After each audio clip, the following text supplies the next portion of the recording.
aleluia, aleluia. O Senhor esteja convosco. Ele está no meio de nós. Proclamação do Evangelho de Jesus Cristo segundo Marcos. Glória a vós, Senhor.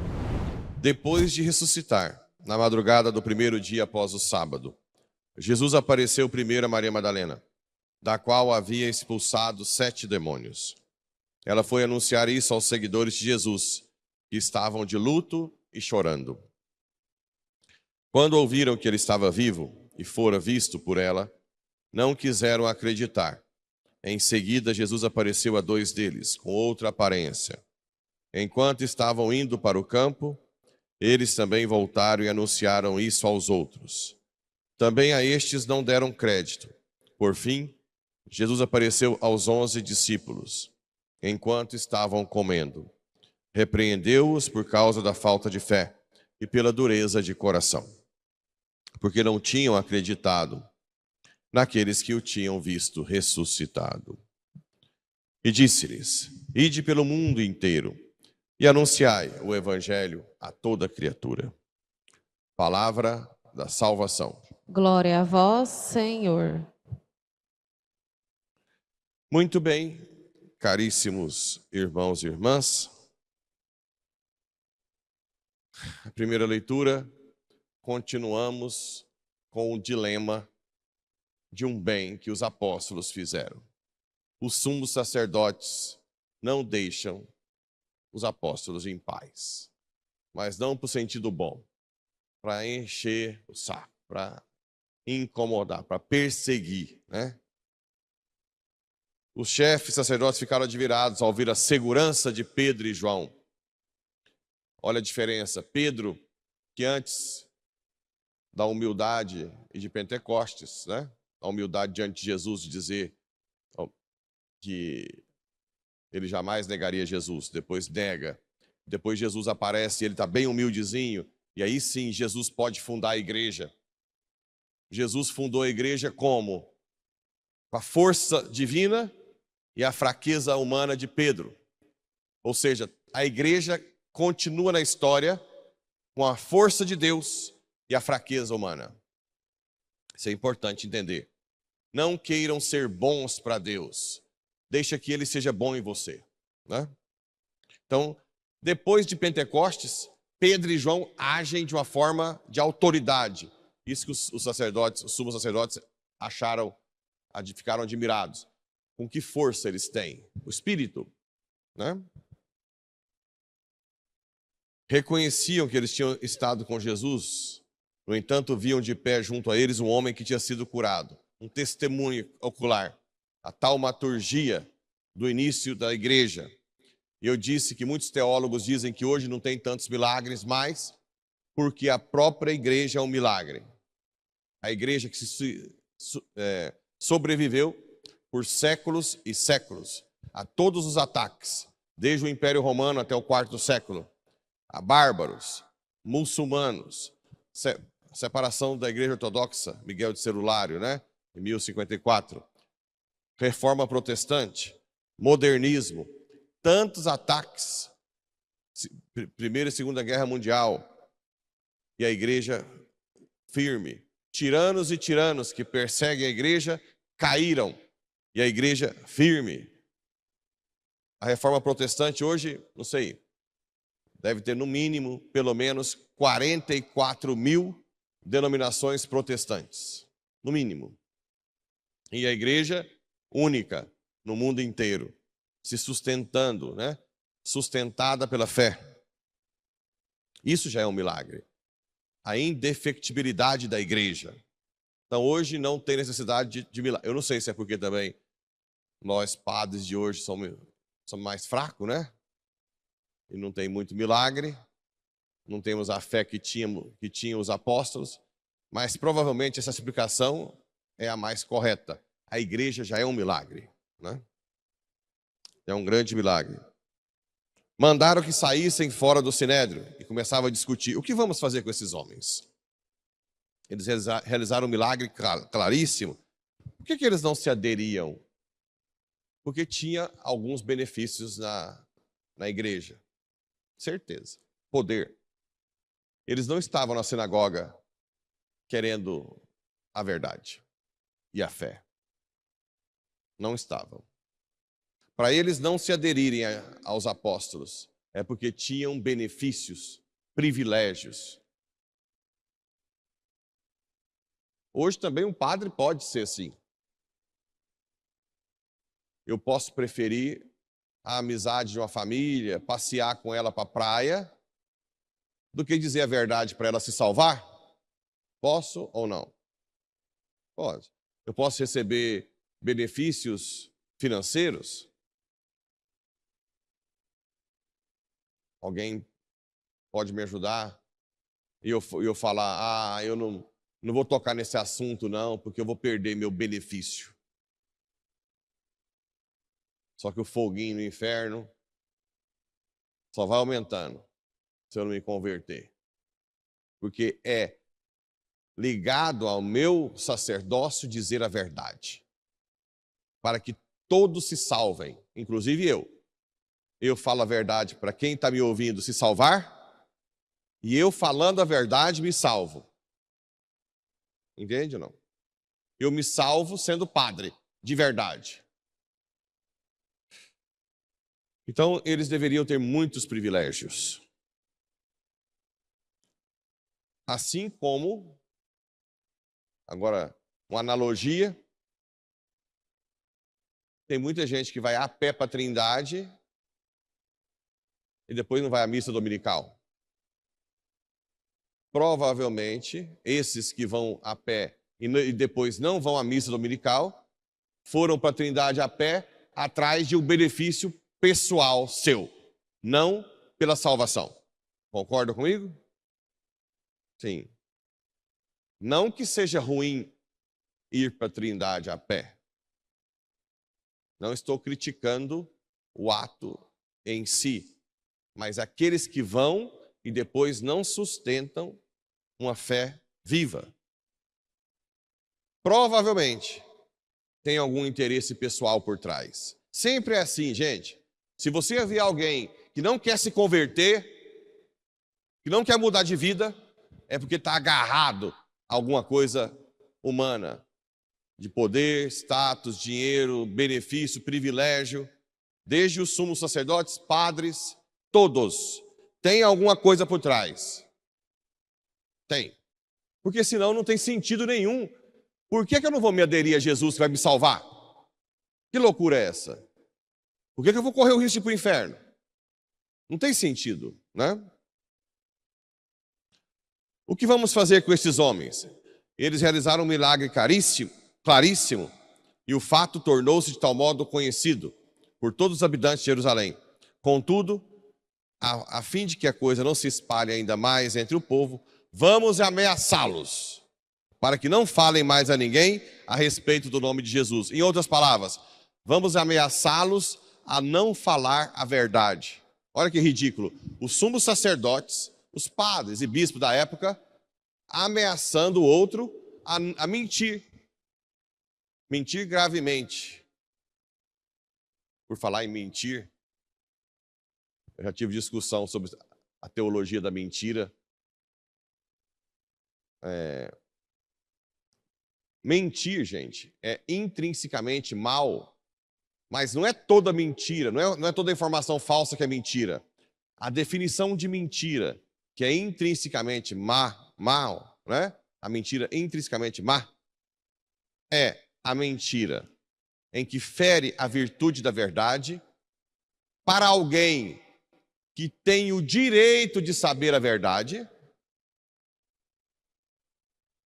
e que fere a virtude da justiça e a virtude da caridade. Não é simplesmente uma informação falsa, que é pecado intrinsecamente mal. Eu vou dar um exemplo. Eu vou comer na casa de vocês. Chega lá, tá uma gororoba só. De repente eu acho aquele frango caipira que eu faço na casa dos outros, branquinho, boiando. Aí eu vou comer. A dona fala assim: "E aí, padre? Como que tá a comida?" eu estou na casa dela, eu vou falar horrível? Ou eu vou falar, não, tá bom, né? Tá bom, tá ótimo. Isso é intrinsecamente mal? Não, de jeito nenhum. Eu estou sendo caridoso.